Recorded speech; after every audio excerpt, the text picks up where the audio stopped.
In this channel, I usually translate Italian left-wing music, but today I wanted to do something different.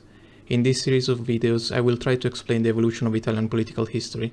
Hopefully, it will help people to understand the political context of the translation I provide, and it will also clarify the origin of the dumpster fire we commonly call Italian politics. The videos will be divided in 4 parts. The first part is going to be early Italian politics from 1861 to 1915. Second part will be about the Red Biennium and the rise of fascism. The third part will be about the First Italian Republic, Gladio and the Years of Lead. The fourth part will be about modern day politics and the shortcomings of Italian politics. But first, a couple of words. I am not an historian. I study biomolecular biotechnologies, which means I basically study cells and small thingies like proteins and even smaller stuff like RNAs and amino acid, etc. But history is one of my passions, so I like to keep myself informed and share my knowledge about history. Also, English is not my first language, so expect horrible pronunciation throughout the videos, and I apologize in advance. This is also my first time creating a fully structured video, and I hope that it's going to be enjoyable and informative. Let's begin.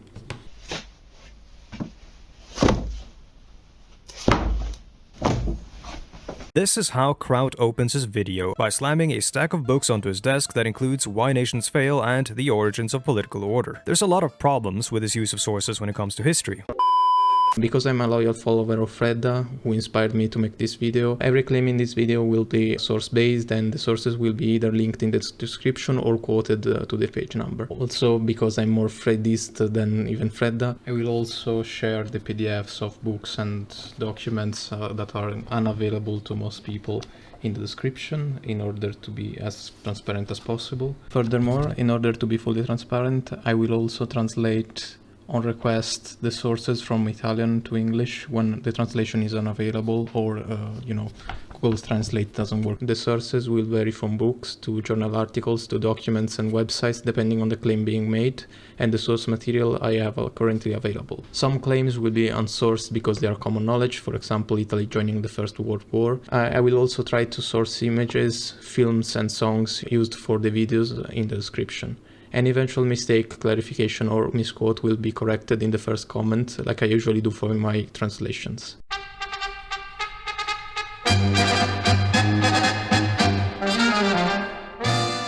Dopo la rivoluzione francese e l'impero di Napoleone, che fecero i sovrani radunati a Vienna? Dissero: giovanotti, dalla Bastiglia oggi non è successo niente. Se ritorna a Luigi XVI. E si rimisero le parrucche. Per cui annullarono tutto, la scienza, le scoperte, le invenzioni, tutto, meno che una cosa, la ghigliottina. Italy was unified in 1861 under the Kingdom of Piedmont-Sardinia. Since the north was tied to France and Germany economically, it managed to develop a relatively strong industrial base, while the south remained largely agrarian with little to no industry. To give you a couple of numbers, in the 1830s, almost 90% of people in the south worked in the agrarian sector or in the fishing sector. As a result of strong regional and linguistic differences, the Italian monarchy tried to Piedmontize southern Italy, which meant that they imposed the administrative structure of the north upon the south and to impose the Florentian language to all of Italy, which led to discrimination against southern Italians and generally a de facto open war against dialects and local languages, which is still very much in effect. Just to give you an idea, public television made it mandatory to use Florentine diction up until the 1990s. To this day, speaking a southern Italian dialect is considered to be almost like being ignorant, and southern Italian dialects, especially Napoletano, are used to adapt African American dialects and slangs in American movies. They are largely perceived in the same way. Just hang loose, blood. She's gonna catch up on the rebound on the med side. What it is, Big Mama? My mama raised no dummies. I duck a rap. Cut me some slack, Jack. Say cutting things here when he say be sure everything. Chomp don't wanna help, Chomp don't get there. State tranquille, compà, che quella mo torna subito e ti porta tutto cose. Ma che traduce che mia mamma mi ha mandato all'istituto berlistico linguistico? Che cazzo dici, cioccolato? Ma voi tenete ragione, signorina, ma questo non si sente bene, non capisce niente, sta ragione. Che vi dico? Gli dovella piglianculo, che è meglio. The forced Italianization of the peninsula, alongside the fact that southern Italians were largely used as cheap labor for northern Italian industry, led to a de facto civil war that lasted from the 1860s all the way to 1880. and it was mostly made up of peasants, some anarchists or proto-anarchists, and monarchists in general. It was a very heterogeneous movement, and it saw the participation of many women who took up arms against northern Italian occupation. This period is commonly taught in Italian schools as the period of brigantaggio, which translates as the period of brigands, which was of course repressed with exceptional brutality. Italian politics in this period is characterized by three important political forces, which are the liberal center, which was divided between left and right, the Vatican, and the radical and extreme left, which was composed of Mazzinian Republicans, Socialists, and Anarchists. Let's talk about them.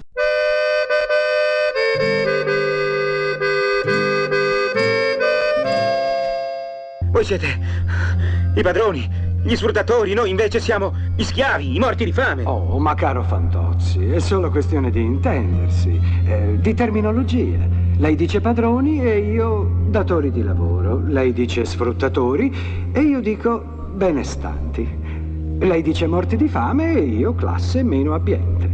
Ma per il resto la penso esattamente come lei. Come? Like many liberal countries in this period, in Italy the liberal movement was divided between the left and the right, and to distinguish them from the modern day equivalent, I will call them historical left and the historical right. And the historical right represented the interests of the northern Italian bourgeoisie and generally advocated for trade liberalization in order to increase the imports of material for the metallurgic sector and the furthering industrialization of northern Italy, while the historical left, on the other hand, represented the interests of the southern agrarian aristocracy and advocated for protectionism in order to protect the southern Italian aristocracy and agrarian bourgeoisie from more competitive European markets. They also advocated for an expansion of the electoral body in order to expand the influence of the southern aristocracy and the landlord class, who were not as rich as the northern bourgeoisie, and therefore they were underrepresented in elections. Which is why the reforms enacted by the historical left expanded the electorate from 2% in 1866 to 7% in 1882. They also sought to copy Bismarck's model in order to ease class tensions, with little to no success. The right governed Italy from 1861 to 1876. After that, the historical left took over, and hopes, of course, were high in southern Italy because there was the belief that a pro-South government would represent the southern interests as a whole and not just the interest of the aristocracy. Which is why when the economic crisis of the 1880s hit southern Italy, the government immediately started imposing tariffs and protectionist measures to safeguard the interests of southern Italian landlords, while simultaneously worsening the condition of the average southern farmer. The economic crisis caused a violent uprising in Sicily in 1892, but I will talk about it in the next sections. This period was also characterized by a political tactic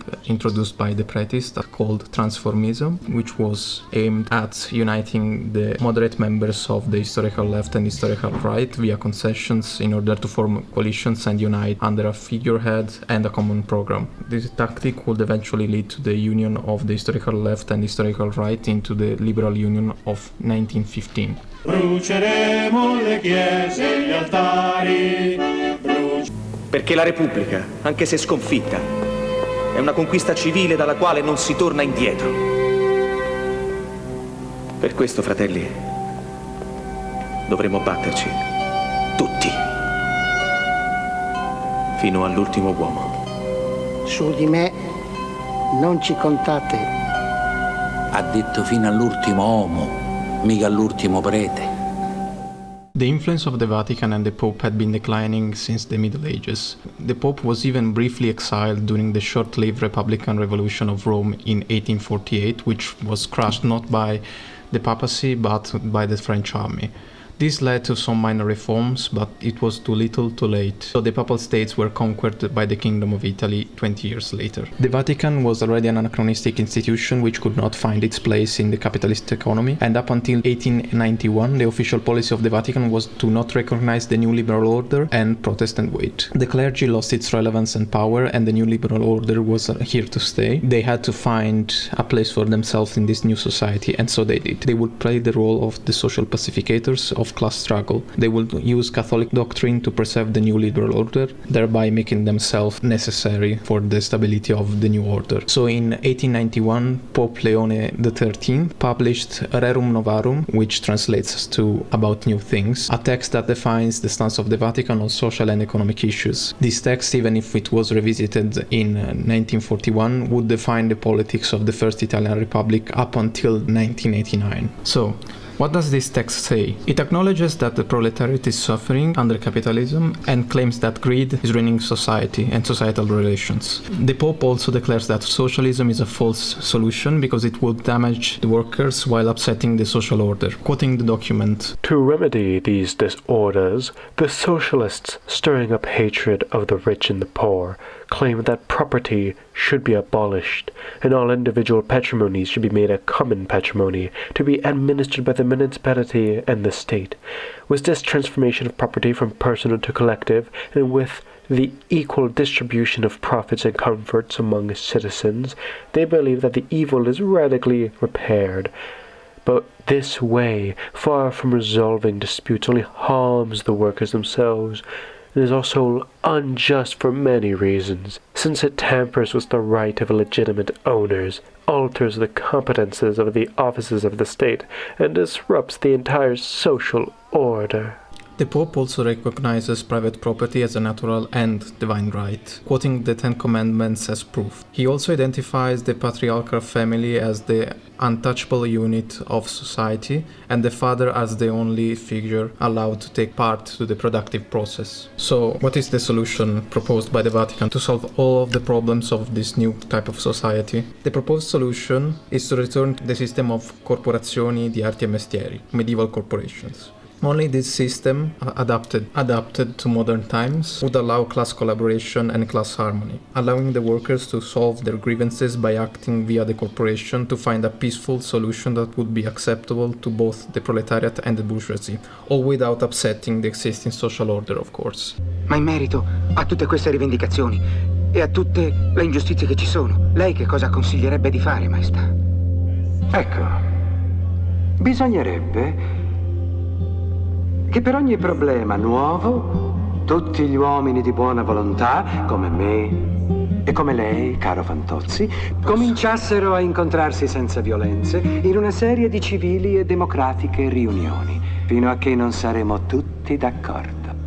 Ma, mi scusi, Santità, ma in questo modo ci vorranno almeno 1000 anni. Posso aspettare. Io.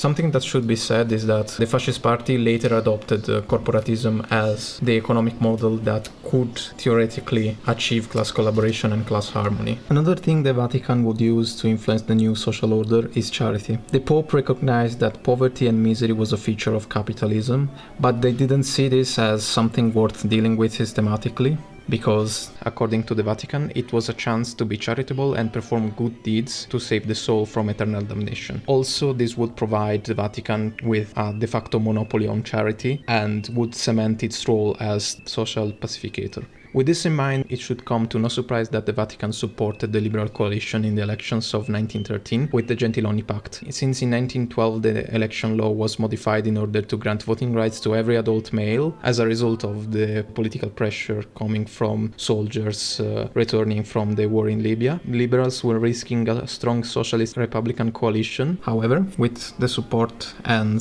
recognition given by the Vatican, the Liberal coalition could neutralize the joint socialist and republican threat, ensuring a victory in the elections. The Gentiloni Pact, in exchange of support from the Vatican, would ensure that the state would finance Catholic private schools, and it would not in any way attempt to abolish private schools, something that is still happening to this day, by the way. And the Italian kingdom would promise to never legalize divorce, and the clergy would have a separate jurisdiction. This compromise postponed the need to create a separate Catholic party, something that will come up again after the First World War, because of a renewed threat of a socialist revolution.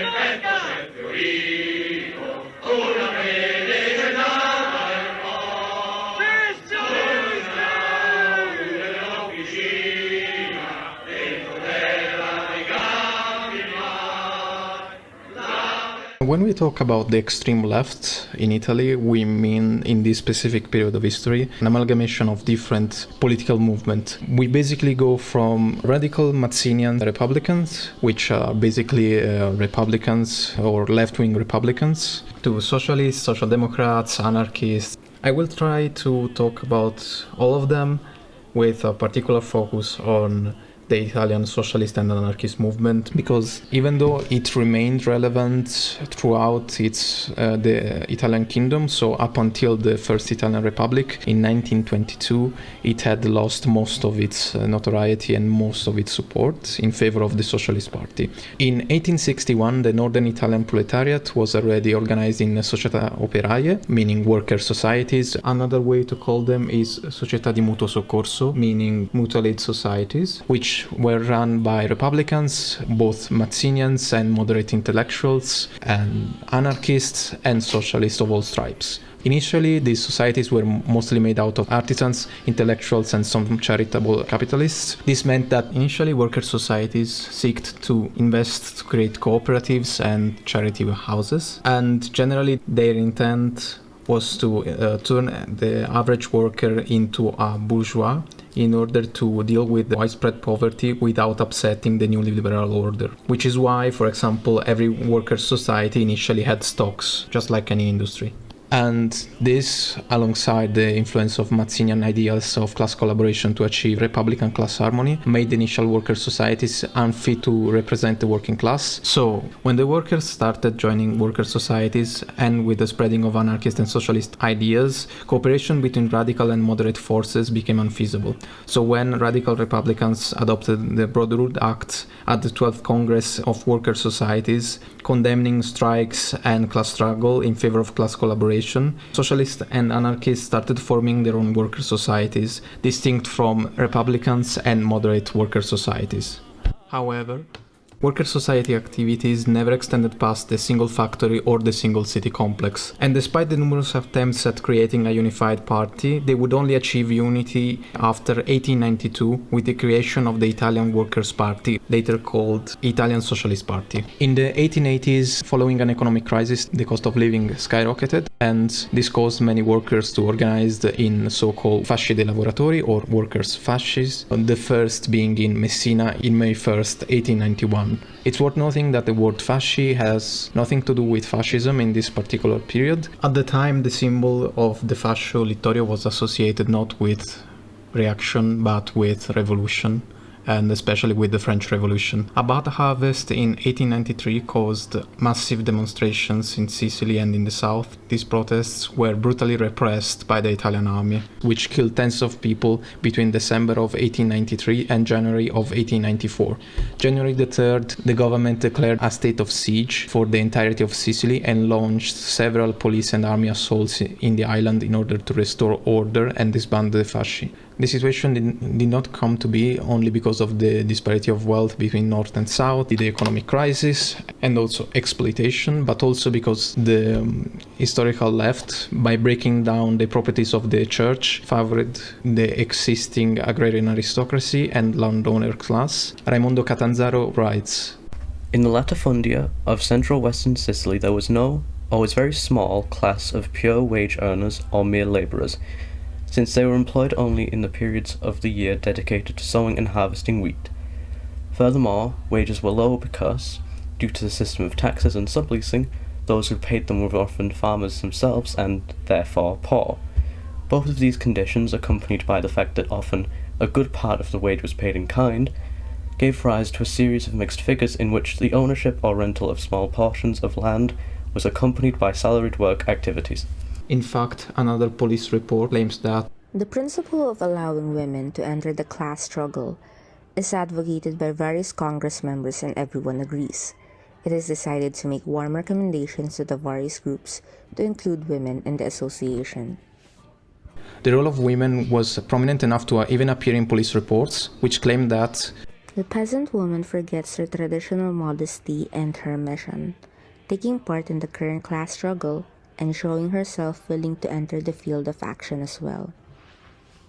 One of the reasons why the Sicilian uprising didn't succeed is that it never gained a fully fledged class character, and it remained isolated in the south despite receiving support from northern Italian revolutionary leagues and worker societies. Although it's important to mention that it did see some elements of local collectivization and that it took exceptional brutality from the Italian army and Italian police to crush the uprising. The violent repression of the workers' strike in southern Italy was not just as a result of imposing bourgeois and landlord dominance in the region, but also a result of ethnic hatred towards southern Italians. Just to give an idea, Italian journal Il Corriere della Sera wrote in December 19th, 1893, "The Sicilian question is not only social and economic, but also and especially ethnic."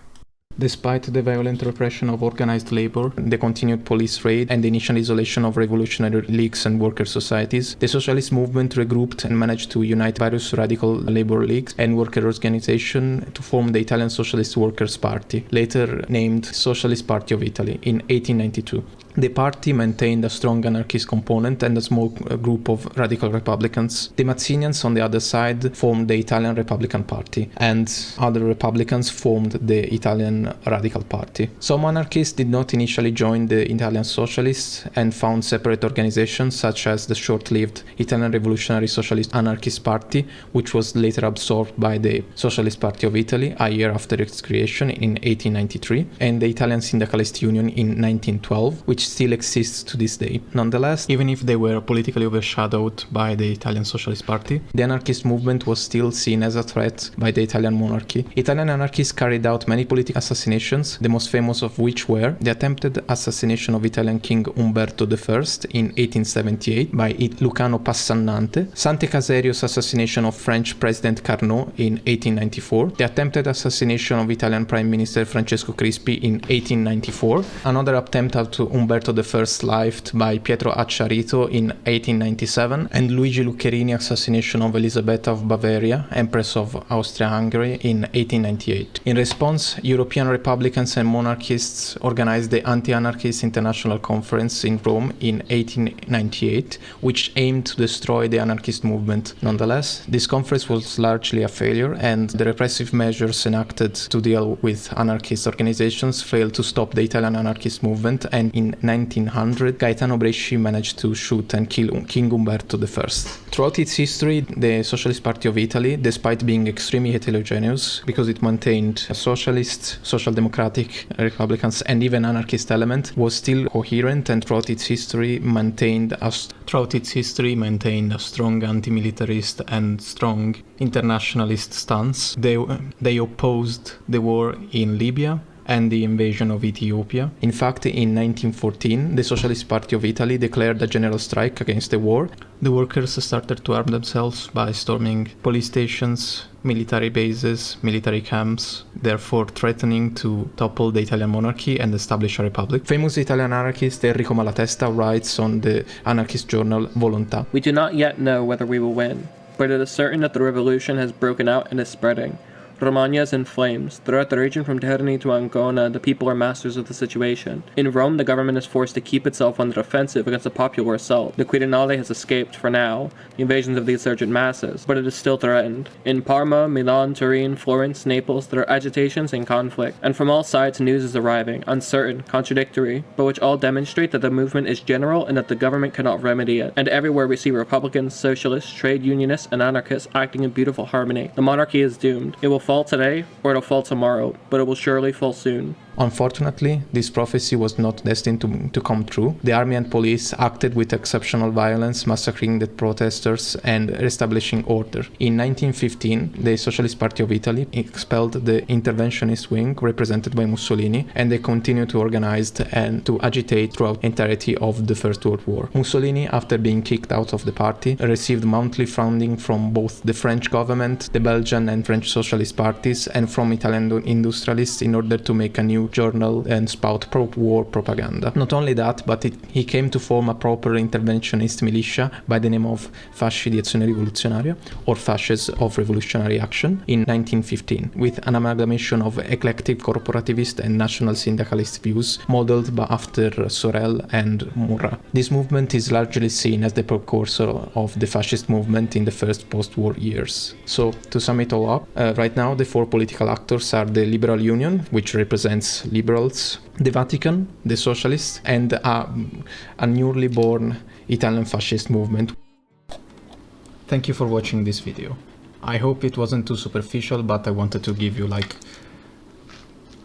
as you can tell, this isn't scripted, so I don't really have anything to read for this part. I hope it wasn't too boring or too superficial, because I've been told that it was kinda superficial, but I wanted to, make it accessible to everyone and not incredibly long. But anyway, if you have some curiosity or any doubt, I'm here. You can request that I can make another video. You can request another video from me on specific topics.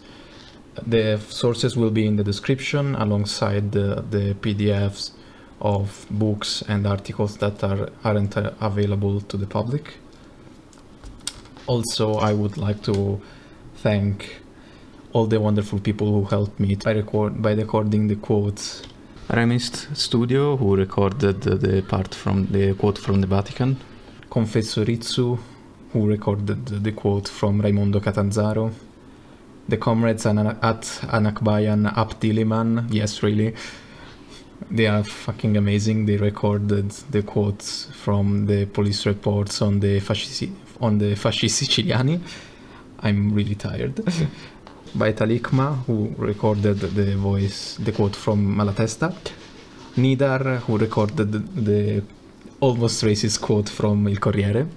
I would also like to thank Unlearning Economics and Fredda for inspiring me to make these videos.